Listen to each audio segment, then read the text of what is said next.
Salut à tous, c'est Axel. Donc, renaissance avant la vidéo pour expliquer pourquoi j'ai été absent pendant un petit temps. Mais bon, c'est pas le thème. Donc, comme vous l'avez vu au titre de la vidéo, on va parler de Godzilla 2, le roi des monstres, ou King of Monsters. Donc, réaction à chaud. Donc là, ça va être assez rapide. Je vais essayer de faire voilà, des cuts pour que voilà, j'aille directement au vif du sujet et expliquer point par point mon avis par rapport à ce film. Parce que clairement, j'ai des choses à dire. Alors, déjà, clairement, avant, pour situer le contexte, par rapport à la saga des kaiju, enfin du kaiju univers, j'ai pas vu Skull Island, donc Kong, mais voilà, j'avais regardé le premier film de 2014 que j'ai beaucoup aimé. Pour moi, c'est un très bon film. Et bon, j'en ferai peut-être une review par rapport à celui-ci, mais et puis voilà, c'est pas le thème de la vidéo. Donc clairement avant mon avis, qu'est-ce que j'avais pensé du film. Donc j'avais entendu 2 3 personnes qui disaient que ouais, c'était pas terrible et que voilà, il s'était fait chier et que c'était le Beans. Donc du coup j'ai essayé de pas me fier à ces a priori au début. Donc je me suis dit voilà, tu vas aller le voir et on va voir ce que ça donne. Mais clairement je partais avec un bon sentiment, rien que déjà que les visuels et la pub autour étaient déjà pas mal. Clairement les visuels donnaient vraiment envie. Donc déjà petit contexte, aussi voilà, vous avez, je spoil direct, hein, voilà, pour pas que vous veniez me dire ah là là t'as spoilé, voilà c'est dit, je spoil, comme ça vous êtes prévenus. Donc pour contextualiser, voilà, ça se passe 5 ans après les événements de Godzilla de 2014, donc ça suit un peu la continuité d'autres mondes, donc je trouve que c'est, enfin je fais la parenthèse sur ça, mais clairement je trouve que c'est une bonne idée, ça permet de donner un peu cette idée que voilà, c'est dans le même monde que nous, mais que c'est voilà, dans un monde parallèle, donc je trouve l'idée pas trop mal, c'est sympa. Après voilà, c'est pas la meilleure idée du siècle, mais bon ça c'est mon petit avis par rapport à ce détail, voilà. Donc ça se passe 5 ans après le Godzilla de 2014 et c'est le Beans parce que tout simplement, voilà, après les événements qui se sont passés, ben, le gouvernement décide que voilà, faudrait buter tous les titans.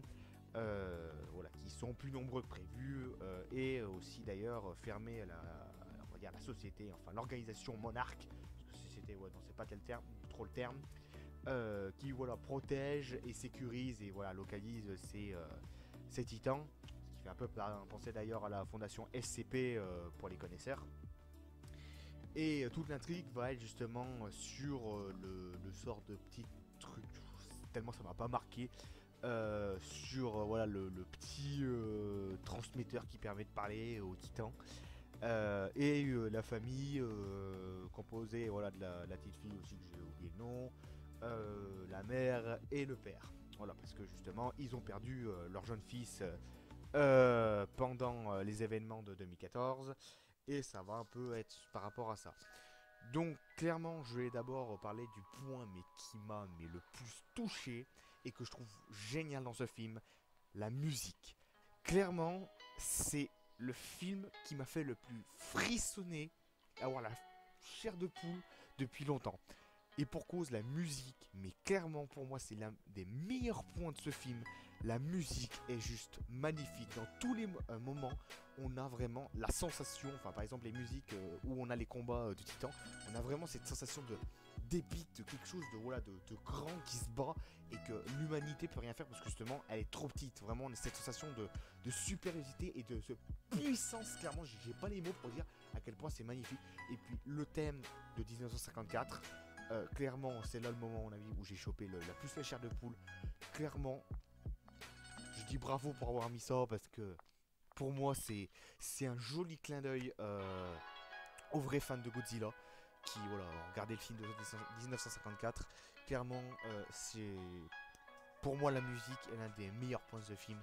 La musique est touchante, elle va avec l'action, elle est pas du film. Clairement, la musique, tu la retires, t'enlèves, c'est une grosse partie du film et des effets du film que t'enlèves. C'est vraiment une grosse partie de l'âme. Franchement, la musique est magnifique.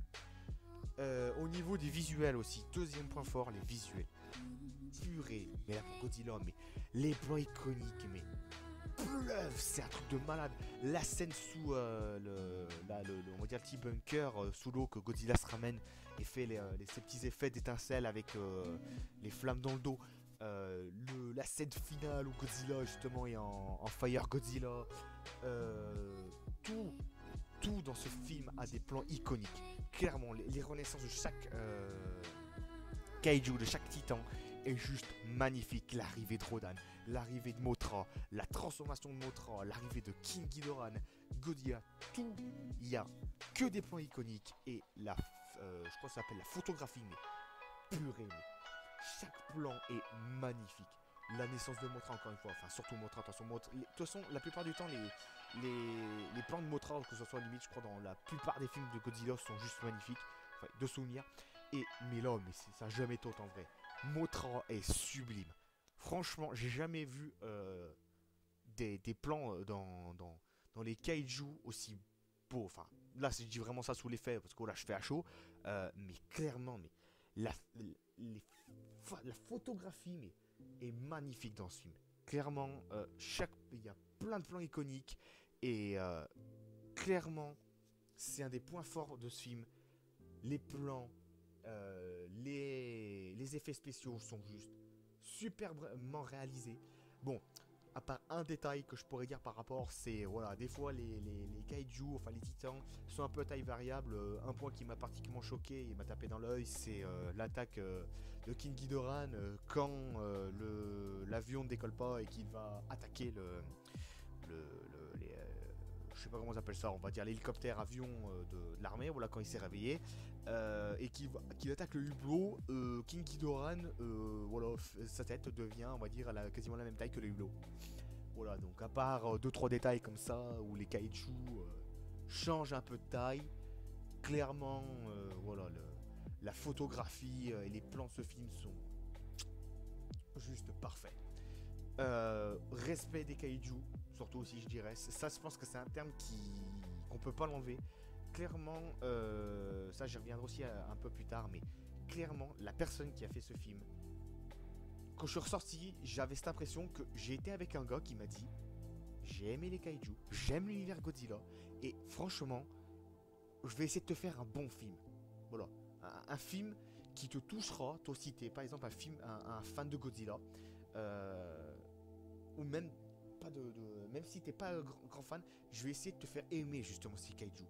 Et clairement, mais entre les plans que j'ai dit, mais par exemple aussi un autre plan que je trouve magnifique et que je trouve que ça va bien justement avec l'aspect des kaiju, quand King Ghidorah se met sur le volcan avec la croix, toutes les symboliques derrière, voilà, que King Ghidorah est vraiment monstrueux. Franchement, on regarde toujours cet aspect monstrueux qu'il a toujours eu.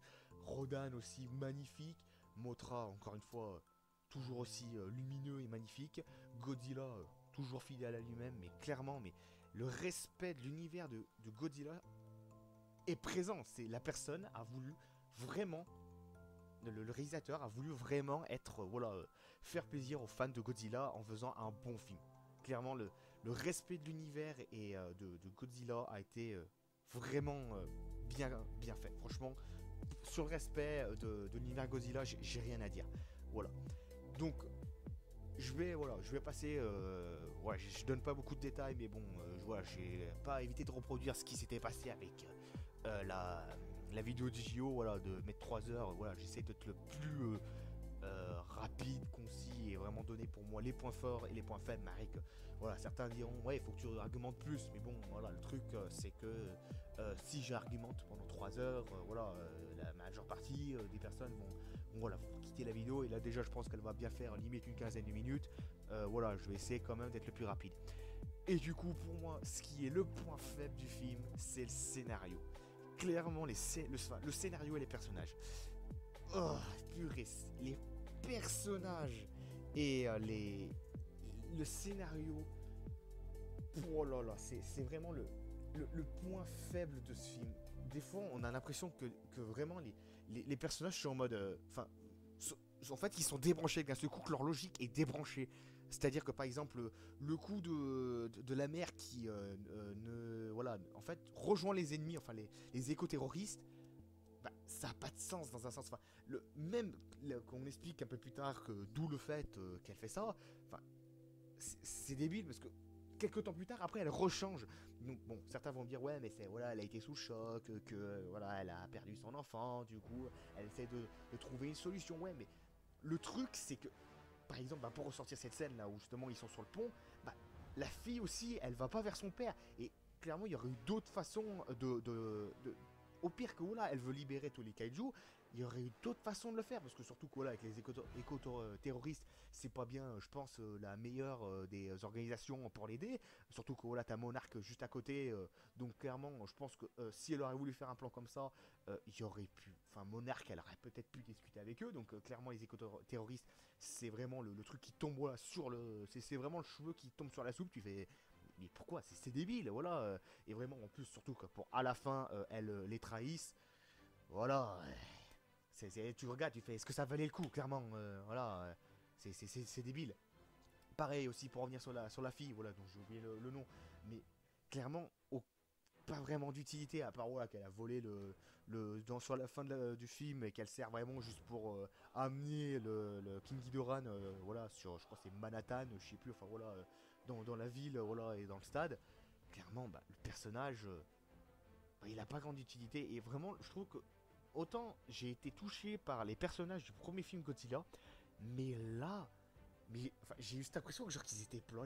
J'arrivais pas à m'attacher. Clairement, les personnages étaient. Enfin, je voulais m'intéresser, mais clairement, j'arrivais pas.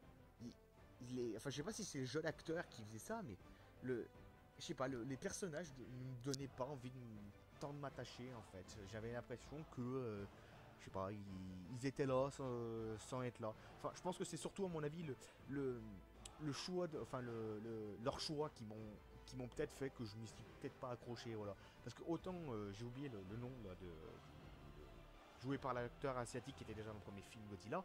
Là, par contre, à la limite, bah, là oui, de toute façon, on était déjà attaché pour ce personnage. Donc là, j'avais quand même une sorte d'attachement. Et puis voilà, il y a sa mort. D'ailleurs, sa mort, je sais pas si c'est un clin d'œil fait exprès ou pas, mais voilà, Sayonara Godzilla, normalement, je crois qu'il dit ça. Voilà, Goodbye Godzilla.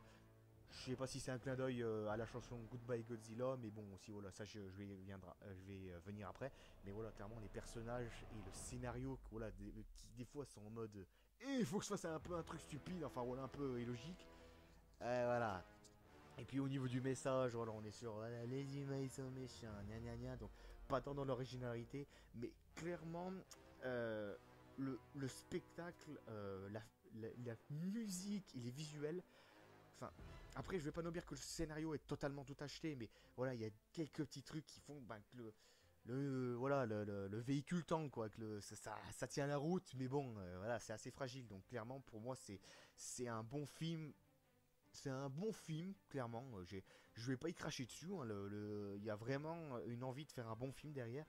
Mais voilà, c'est pas. Il est pas autant bon que celui de Godzilla, clairement. Le premier de 2014 voilà, il est pas autant bon à mon sens. Voilà. Et puis en fait, c'est un peu aussi l'inverse, c'est-à-dire que là où dans le premier Godzilla, les gens se plaignaient qu'il y avait voilà trop les humains et pas assez Godzilla. Ce que je trouve dans un sens un peu plus logique qu'ils ont fait dans ce sens, et que maintenant il y a plus les kaiju que les humains, parce que je trouve que c'est plus logique. Ben voilà, les gens se plaignent que ah, voilà, il y a trop les kaiju. Bah, j'ai envie de te dire, c'est un peu le but du film, parce que là où par exemple dans le premier film, ça servait pour justement exposer l'univers de Godzilla, voilà, donner les origines et voilà.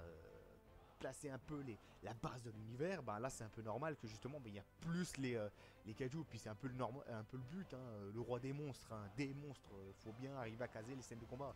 Donc clairement, voilà.